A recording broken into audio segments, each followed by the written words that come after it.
Hi, guys. My name is Aaron, And I'm Christian.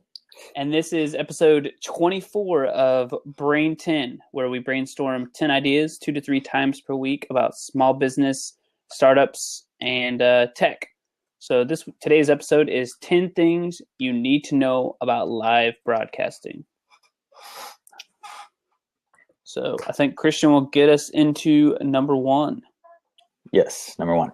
All right. So, number one thing is make sure that depending on your audience, that you pick the right platform. Same goes with any other social media. You got to think about where your audience is, or where your audience is you think it's headed, or where they spend their most time. So, for example, right now we have quite a few live streaming apps that are competing to be number one. You can say that. Uh, we have things like Blab, for example, that we're using right now. Right. Periscope, Meerkat, maybe is pretty new. Facebook Live, YouTube has a live option too. There's also YouNow, and there's a new audio only application. It's called Zcast with the Z. But yeah, like I said, you just got to make sure that you know where your audience is, and make sure that you target that specific. And it may be not just one social media platform; it could be multiple ones. And maybe you could do, for example, we use Blab for we use Blab for these conversations because we can have multiple people here at the same time. Now, you may be a solopreneur or a sole proprietorship, or a single business. So maybe you want to use Periscope or Meerkat. Although Meerkat is kind of like dwindling down on its users, and Periscope is just winning right now. Right. Actually, I think you showed me earlier today that Periscope just announced that they are now like doing a GoPro feature or something like that. Right. So it was really interesting because you can sync your GoPro with your live broadcasting on Periscope. With your awesome phone. So basically, as a small business, if you own maybe an extreme 4-track, whatever, you can get on your 4-track, get your GoPro, go on Periscope, go through the woods, and people can see it live, and you don't have to hold your phone out or any of that. You can just hook up your GoPro like you normally do. And people will be able to see that on Periscope. And yeah, that's pretty sweet. And I mean, Periscope, I think it's just way ahead of the game. They also integrate with Apple TV, so people can actually watch live streaming from their Apple TV. Right. And now they recently also did the dogs are going crazy everywhere. I hear that.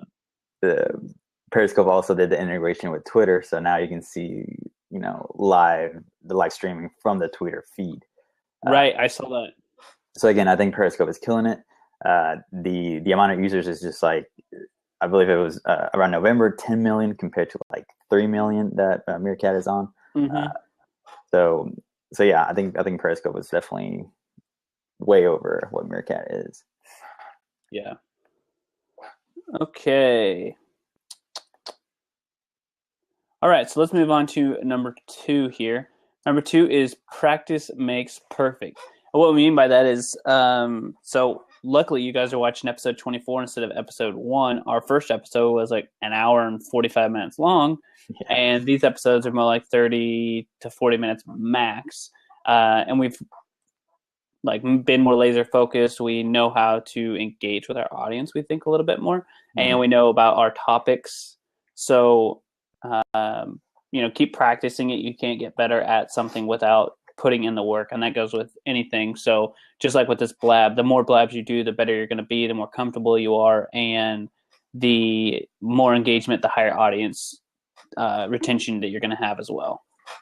Yeah, exactly. I think every time I hear this practice makes perfect, I always go back to Gary Vee. He mentions it so many times where the Wine Library TV, he did it for a year, and there were 1 or 2 people watching, and it wasn't until later. But the thing, if you think about it, that gave him the groundwork, for what he's doing now. Right. So he has all this practice in front of a camera, and he's awesome in front of the camera because he had all these years of practice that nobody was watching. Mm-hmm. You know, but he stuck with it. He practiced, and he made the best out of it. You know. Yeah, I think exactly. If anything, he was just getting in that practice, and now he's got the Daily V and the Ask Gary V show and all of that. So yeah, this will be great for us either way. Yep. That moves us to number 3, which is watch and learn from other people. I would definitely recommend to, depending on the platform that you pick, if it's Periscope or Blab, to get on and watch and see what people are doing. Try to figure out what works for them, what doesn't work for them, what you like, what you don't like, and create your own, either show or, maybe you want to be a little bit more sporadic. Again, we don't kind of recommend that, but yeah, basically just get on, watch, learn, maybe engage with them too. So if someone came in here, and I think we had it in the beginning, we had maybe a few people who would get in our labs and ask us questions about, what are you guys doing? How are you guys doing this? Why are you guys doing this? And those kind of people later on, we've seen that they've got onto their own labs and stuff like that. Right. So that's definitely something that we definitely recommend for you to get on some labs or get on Periscope, start following some people and just see what they're doing. Mm-hmm. Yeah, you can pick up different nuances from every different person. Some person may be really good with the way they speak.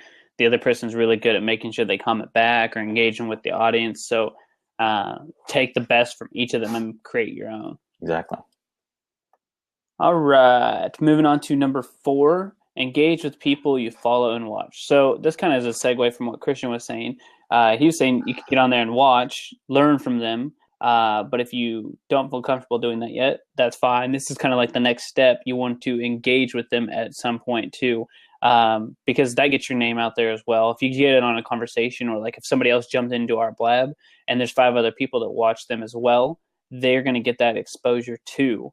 So that just allows your name to be out there, gets you time in front of the camera, lets you practice, and it's not your own blab that you're engaging on. So it gives you some do's and don'ts on your own personal brand that you get to practice on with somebody else's. Yep. Exactly. Yeah, that's almost, some of the stuff that I was touching on.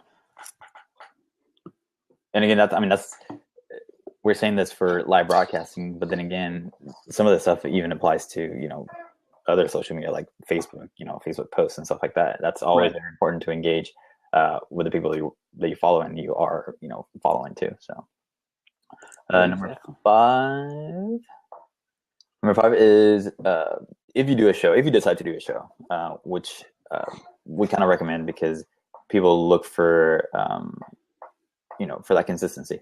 Same thing with if you watch Law and Order, that's every Thursday at 7 p.m. on USA. Is it? I was like, dang, all right, somebody loves Law and Order. No, but you want to be consistent with your show. So if you decide to do a show, be consistent with your show. At the beginning, we kind of weren't consistent with our show. I don't think we were more trying to do a show almost every day and trying to test the waters with the times. So once we started doing that, we kind of got a feel for, okay, we don't have a lot of time to do a show every single day of the week. So we decided to do 2 shows, one on Fridays and one on Tuesdays. And I think, we've been doing it at the same time almost every week now for at least 3 or 4 weeks. I think. It's been 2:30 for the Tuesday or for the Fridays for the tech, and then 4:30 for like the shows that we're doing now. So it's been consistent with that. But yeah, I think that just really drives for people. They can actually say, oh, I know that I have that time available. I know that they have their show, and it just makes it easy. You want to make less paths of resistance to your audience. Right. All right. And thanks for jumping in there, Van Gogh. Appreciate it, man. All right. That was number 5. So we're moving on to number 6. Make sure you provide the value. Nobody will show up if you don't provide the value. So what we mean by that is if your title is something like we're saying right here, 10 things you need to know about live broadcasting, and we don't ever tell you anything about broadcasting or if it's something you can go read in a blog in 2 minutes, then we're not providing any value. So just capitalize on what you're doing and give away your knowledge, because anybody with the information stage we are in life right now, you can search the internet and find 90% of things. People want to know that 95%, that 98%, and you can really give away 98% of your material and still charge for that 2%. So we do this blab, and then we give away our show notes later on the YouTube. So you don't have to watch our whole blab. If you want to engage with us on the blab, that's great. We love that.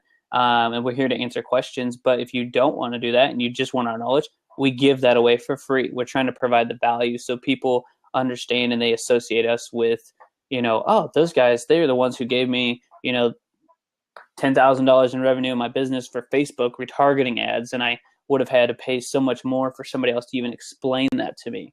Exactly. Hey, Frederick. So number 7, make sure you schedule it. Make sure you promote it.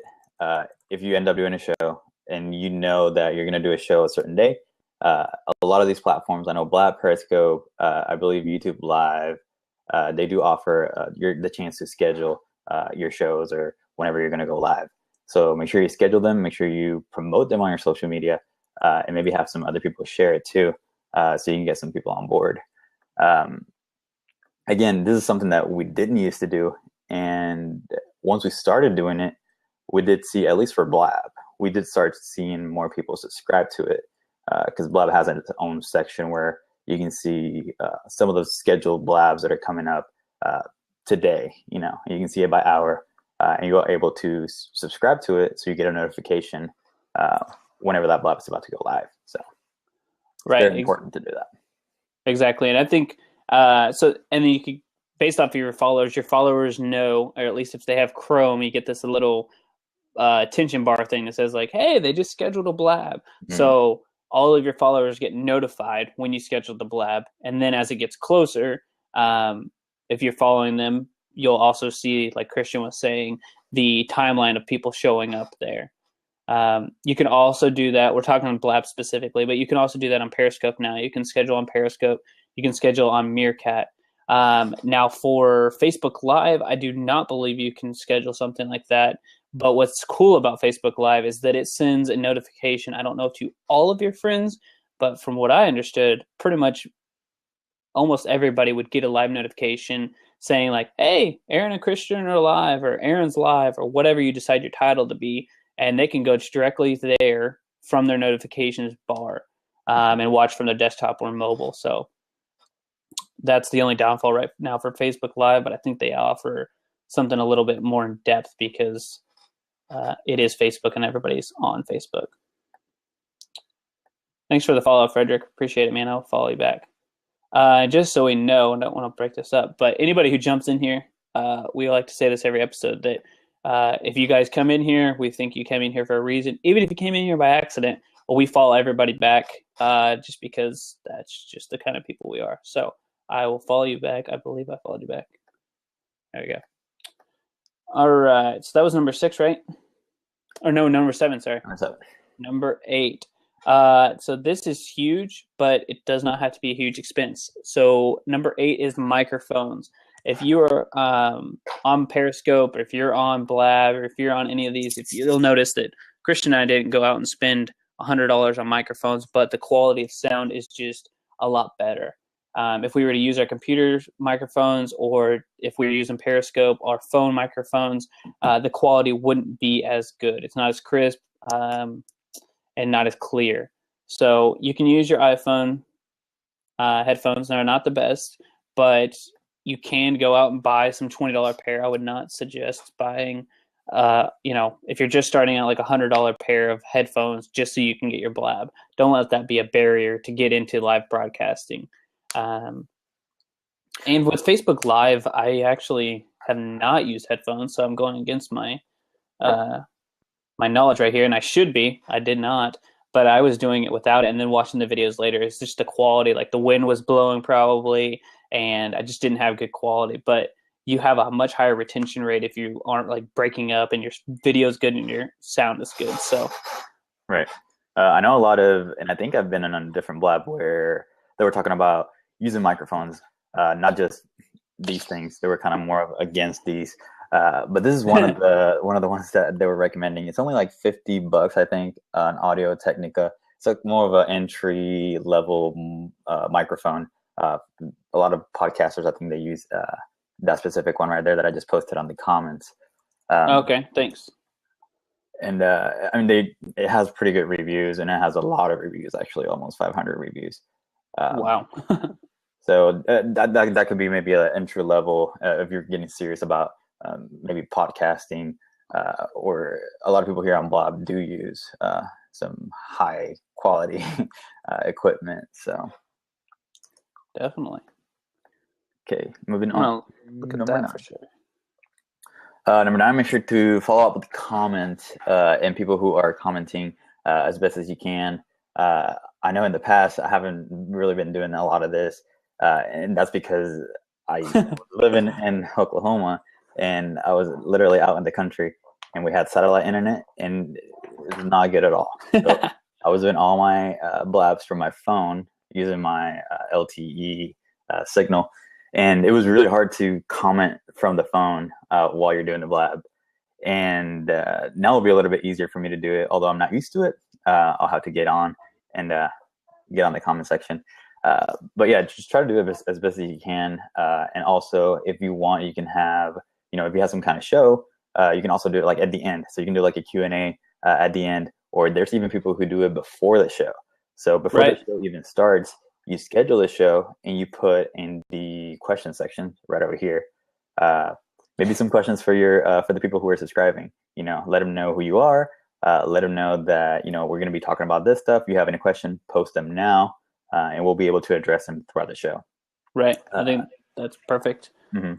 And then not only that, but like I think Periscope, depending on like if it's not a show, so we're just talking about live broadcasting in general. If it's not a show, I don't think it's that.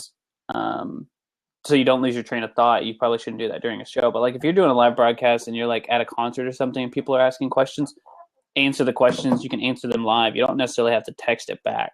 Mm-hmm.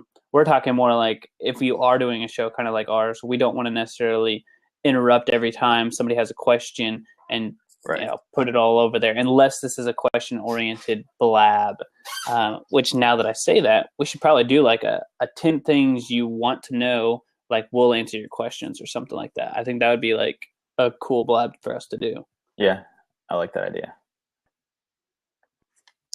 So, all right, let's move on here. So number 2, prep for the show. Make sure that your content and the structure of the show is in place.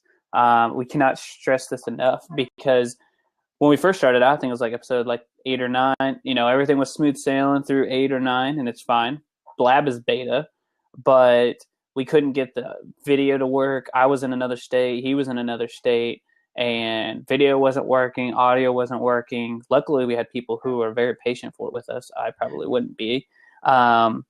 But we had I had to leave once. He had to leave once. Luckily, both of us got the blab to stay on there. But we just needed to test the audio and visual equipment. And, it's that one time that you don't test it that it's going to happen. So just make sure that you're prepared in that way.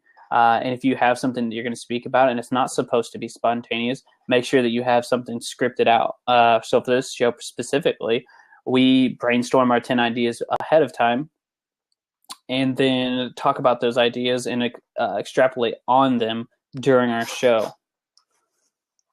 Yeah, and we talk about doing it live, but then again, I think we did that on the first episode, and it ran from an hour and 30 minutes or something like that.